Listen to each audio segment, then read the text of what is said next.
বৈষম্য বিরোধী ছাত্র আন্দোলনের ডাকা অসহযোগ আন্দোলন ঠেকাতে রাজধানীর মিরপুর 10 নম্বরে সকাল থেকে অবস্থান নেয় ছাত্রলীগ ও যুবলীগ।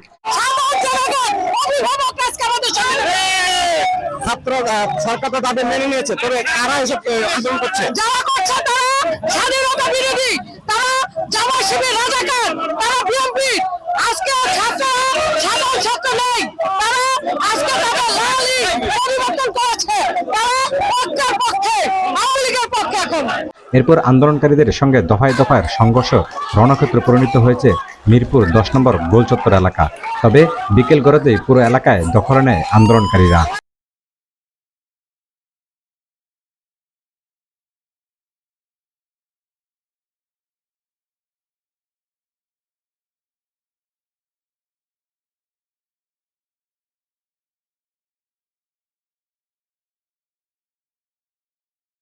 শেখ হাসিনাকে আপনারা জিজ্ঞাসা করবেন, আর কয়টা লাশ পাইলে, আর কয় গ্যালন রক্ত পাইলে ক্ষমতা ছাড়বে?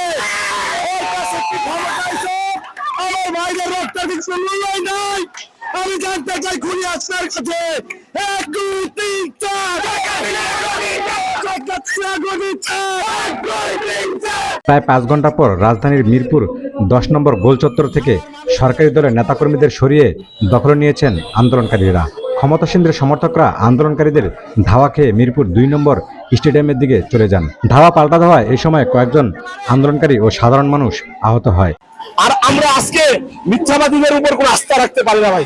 আমরা সবসময় গান গাই 21শে ফেব্রুয়ারি আমরা একটা ফুলকে বাঁচানোর জন্য যুদ্ধ করব।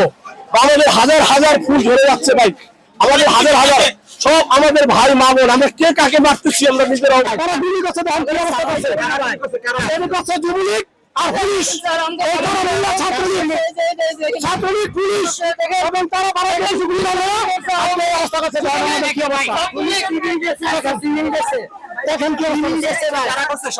আওয়ামী লীগ, যুবলীগ, ছাত্রলীগ, পুলিশ, এই যে 10 নম্বর গোলচত্বরে গুলি করছে ভাই।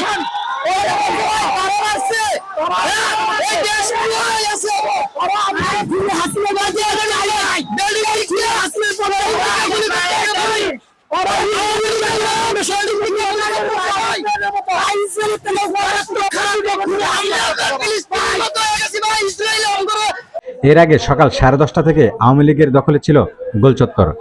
বিকেল 3:30টায় প্রায় 5 ঘন্টা পর আন্দোলনকারীরা আইনশৃঙ্খলা বাহিনী ও ক্ষমতাসীনদের সঙ্গে ধাওয়া পাল্টা ধাওয়া করে সংঘর্ষে লিপ্ত হয়। এরপর গোলচত্বর দখলে নেন আন্দোলনকারীদের ধাওয়ায় আওয়ামী লীগের নেতাকর্মীরা পালিয়ে যান। এরপর মিরপুরের প্রতিটি অলিগলি থেকে কয়েক হাজার আন্দোলনকারী দলে দলে এসে সেখানে যোগ দেন। তারা এক দফা দাবি ঘোষণা করে রোববার থেকে সারা দেশে অসহযোগ আন্দোলন চালিয়ে যাওয়ার ঘোষণা দেওয়া হয়।